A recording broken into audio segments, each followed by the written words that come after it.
Today I'm going to be reviewing Specter Ops.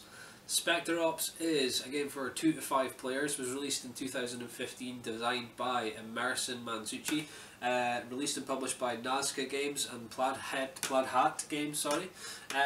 The game itself is based around these 4 sort of genetically modified, crossbred with sort of humans / animals, gene splice and whatever, these agents who have escaped this company. Now, this company is doing some bad things, not going to go into too much detail, but these agents want to get back in and hack some devices in this company and get out without being seen, shot or killed. The idea behind it is that the 4 agents that are still working for this corporation, depending on how many players you get to pick. If it's a 2-player game, the other player will control 2 of them, need to track down and kill this agent that's broken into this company to try and hack these devices. Now, the agent himself is not seen, so you all know where he starts, but what direction he goes is completely different. Now, there's 4 objectives on the board that the that the agent needs to get to and hack. Now, he only needs to hack 3 of them and then get out. So let's go take a look at Specter Ops. Okay guys, I thought I would start off by showing you some of the characters that you get. So as the hunters, here's the first one here, is the puppet. Now his abilities seem to be, well, they are based around controlling the car. He's got quite a cool little figure there as well. So that's him. There's also the prophet. Now he focuses more on sort of, well, there's precognition, so can announce a player must announce when he's going to the agent must announce when he's going to complete the objective on his next turn. The beast, so he's got, you know, a sort of enhanced senses. Can he smell you? He can also move 5 spaces where everyone else can move 4. Sorry, we should have been showing you some miniatures too. There's the beast there. That was the prophet. And then there's the gun, and this is the last one of the hunters. Now she's based on sort of quick draw, so if she's sort of spotted in the last scene, she gets to take a shot with 1 die. Sharpshooting, she gets to roll 2 dice pretty much all the time. And sniper shot, so after moving the gun, if the agent is not visible, can sort of choose which way to face and then try and shoot. So another sort of special move that the gun's got there, and that's her there. So then we move on to the agents who are trying to break in and sort of hack the devices in the thing, as I said, hack the devices in the facility, as I said earlier. So here's the Cobra. His ability is ambush. So when a hunter ends its move on the Cobra, stun the hunter, cannot attack. When a hunter ends its move orthogonally adjacent to the Cobra, you may roll a die on a result of 4+, stun the hunter, and it cannot attack either. So, you know, the agents have got less abilities than the hunters do. But they also get the equipment cards as well. On the 3-player, you get the choice of the 4 equipment cards, which I'll show you in a second. So this is the spider. Her figure is here, so it's quite a cool one. There. And the hunter gets hunters get -2 on their attack rolls when they're within 3 spaces of the spider, so that can be quite handy too. And then the orangutan, so he gets an extra 2 additional hit points. As most agents will get 4 hit points, unless you're playing a 4-player game, they will get 6 hit points. And if you're using the orangutan on top of that, you would get 6 hit points anyway. And a 4-player game, you would get 8 hit points because that's his special ability. And then the blue jay, sorry, there's the orangutan there. And then the blue jay is frequency hack, so she can actually hack an objective from 2 spaces away. Very, very handy when you're trying to stay hidden. This seems to be quite a popular one for pretty much everyone who picks it. And that's the blue jay there. Face the right way would be a good thing, not show your butt. There we go. So then we've got equipment cards. I'll just quickly run you through those too. Okay, so these cards are, one is a flashbang. Reveal this card, place the flashbang token on the board up 4 spaces away from the agent's location. All hunters that can see the token lose their vision until the start of their next turn. Smoke grenade, reveal this card again. So not all of them you need to reveal, some of them you just sort of stay hidden and twist sideways, you know, exhaust it sort of thing. 4 spaces away until the end of your next turn. All spaces within 1 space of that token block line of sight, but not movement. agents sharing a space with the hunter are still visible to that hunter. Smoke grenade again. Okay, we've got Adrenal Surge, or Adrenal Surge. Do not reveal this card. So this is one of them you just exhaust. And on this one, you get the ability to move 6 spaces instead of the usual 4. So another flashbang there. You get Stealth Field, so you don't reveal this one either. And on your turn, until your next turn, your agent is only visible if it was within 2 spaces of a hunter. Rotate the card 90 degrees again. There's the same one. You also get specific agent ones. So this one can only be used by the Blue Jay. This one by the Spider, just by the little symbol at the bottom there. Sorry, that's not one. That one can only be used by the Cobra. And this one by Orangutan. So the Hollow Decoy is Blue Jay's one. You don't reveal the card again, but you basically place the last scene token the last scene token in the Blue Jay figure within 4 spaces of Blue Jay's actual location. Use the movement sheet to secretly mark the round Hollow Decoy was used. Tangle Line as well. So this is the Spider's one. Reveal this card. Choose a hunter that has line of sight to the spider and roll the die. If you roll equal to or higher than the distance to the chosen hunter, the hunter is stunned. Velocity Blade, which is Cobra's. You may not reveal the card when Cobra is being attacked until the start of your next turn. Hunters get -3 on their dice roll when attacking Cobra. Power Fists, which is Orangutan, and he is reveal this card. Place the Orangutan figure on the game board at his current location. All the hunters within 2 spaces of the Orangutan are stunned. So I'll explain what stun does in a second, but let's go and have a look at the rest of the game. So everyone, I thought we'd just quickly show you the agent sheet. So agent will keep this hidden at all times. Write your agent's name up here. I just write my name up here, so that just in case anybody tries to have a sneak peek. The agent will always start on N1, and the bad guys, will always start on K17, which is here. Well, they will always start there in a car, because basically when you walk in at N1, the alarm is triggered, and hunters are sort of brought to their attention in their car, which I'll show you in a second. So they need to get that you basically, every time you move, a hunter can move 4 spaces. Now that can be orthogonally or diagonally, so that could include there. So I'll show you how it moves in a second with the board, but the hunter will just keep track, the agent will just keep track of it on here unless spotted, so the actual hunters have no idea where they are. Hence the sort of deduction game. So here's the 40 move counter here, which they'll need to get it done beforehand. There's also, you'll notice there's a bunch of dice with a 1 on it, a 2 on it, 3 on it, a 4 on it. Now that is at the start of the game just to decipher where the objectives are. So it's rolling for number 1, got a 3, so objective 1 would go here. On a 2 to 3 player game, which is the one I'll be showing you, you would actually then place it on the board. This isn't obviously where it would go, but you place it in the location like that. And then when the agent completes an objective, he needs to flip it over like that. So that is basically the agent sheet. There's the hit point markers up here again.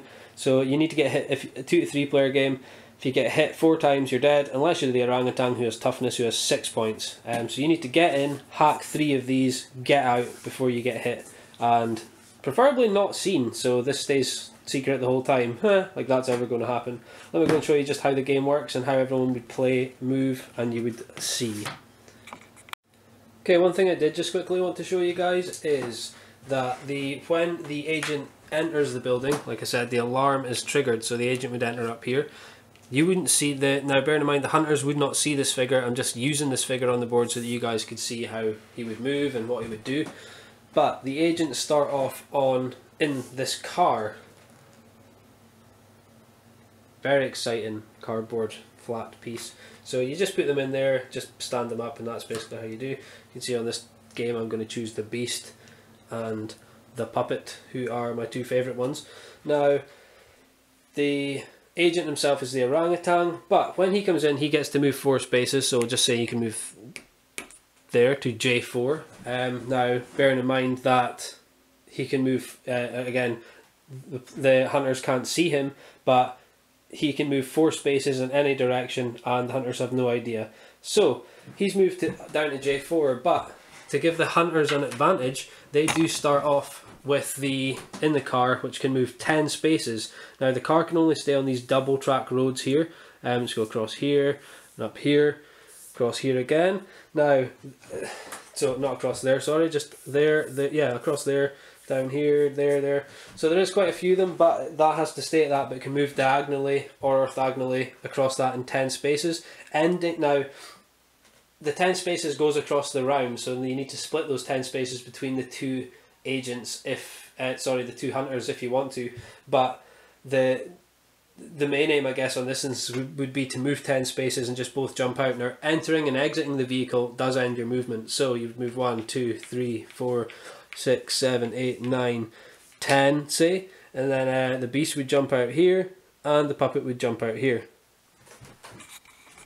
So after they jumped out of the car, it would then be the agent's turn again. So again, with the agent only being able to move 5 spaces and trying to get down to the objectives, which are all the way down this side on this instance here, he needs to try and sneak past these guys without being seen. So for example, if I moved there to I6, I still wouldn't be seen and the agents would have no idea where I was. So again, they can't see me, bear in mind. I keep sort of saying that because when I was explaining the rules to a couple of people, they were like, but I can see you on the board, and I'm like, no, this is just for an example. So he would move, say, to I6 there. He still can't be seen by any of these, but say for instance on his next turn, just for example, the agents were both standing here and he went 1, 2, 3, 4. Now he did cross line of sight with the beast. So in that instance, on the last square where they would have seen you, now if an agent, sorry, a hunter, I get those confused so many times, is on a double road, they get full sight down both sides of the road, both ways. So place the last scene token on K8 because I moved diagonally into this square, and now I'm hiding on K10. Or no, say I probably, well, I could have moved to I10, would have been better, but I'll move to K10 because I've already done it now. And the beast and the prophet, the beast and the puppet would then know that I've crossed their path here. Now I could have went in this side or this side. I could be on that square, but I'm not. I'm on that square. They can't see me. And in their next instance, they would need to say, well, I'm going to move 1, 2, 3, 4. Beast finishes his turn on L10. Can I see you? Yes. He's standing right next to me, almost eating his face off by the looks of it. Now, when you get spotted, so say for example I was there, the hunter gets to roll a single die, and if it's the same amount or greater than the distance away, so say a 5, that's a good one, that would hit the orangutan or the agent, and then you would need to mark off one of the hit points. Now a 1 is an automatic miss, don't know why I'm trying to roll a 1 again there. And a 6 means you would get to roll again. Don't know why I'm showing you a 6. Everyone knows what a 6 looks like. Now that basically means that regardless of how far away they were, and if you spotted me, you could roll 6 and then roll again and just try and hit them from a greater distance. That's basically the rules of Specter Ops. The only other Specter Ops, sorry. The only other thing is to activate an objective token. Just say for example the objective token was there. It's not. It's just an example. So to activate it, I would need to finish a turn at the side, and all you need to do is start your turn at the edge of an objective token, unless you're the Blue Jay who can start up from 2 spaces away in any direction. But end your turn on the space adjacent to the objective. Start your next turn, all you would do is flip the objective over, and then make your movement. Again, nobody would be able to see you, and I would then be hiding somewhere down here. They would have no idea where I was when I'd done it, unless they tried to get a line of sight of me. Or, like I said earlier, there is the prophet who can. You basically need to announce So if you ended your turn here, you'd say, "And I will be completing an objective on my next turn." So you'd then be. The prophet may have an idea, depending on line of sight tokens and things, as to where you were, but you know that's just an example of one of the powers and how you would use it. But let's go and take a look at what I thought of Specter Ops. So everyone, what did I think of Specter Ops overall? Absolutely awesome. I absolutely loved the game. I say awesome a lot, I know, but it was so great. It was unbelievable. I've played it lots of times since I've got it. I haven't had it for that long, really.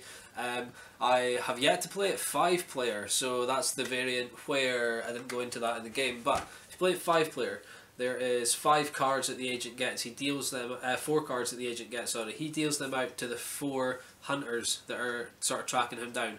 One of those cards is a traitor card or an agent card, and it's sort of based around, you know, like the line of sight thing. So if the traitor is within line of sight and he says, "Can I see you?" the agent doesn't need to say yes. Now, if the traitor eventually gets found out, he then gets his own clipboard, bit of paper, needs to hide, complete the objectives as usual, or finish whatever ones are left, as far as completing the 3, and then escape with them. If any of them get shot and killed, the hunters win. So, what did I think? I mean, about some of the mechanics, really. I guess in regards to some of them, the cards can be a bit blah. You're reading it and you think, does that make sense? Does it? I don't really know. Does it? How does that work in conjunction with this power, that power? It can sometimes be pretty confusing in regards to that. But as far as the base, you know, the sort of base mechanics for the game and what everything, you know, the way it plays and everything, I just can't fault it. It's really, really good. It is so tense all the way through.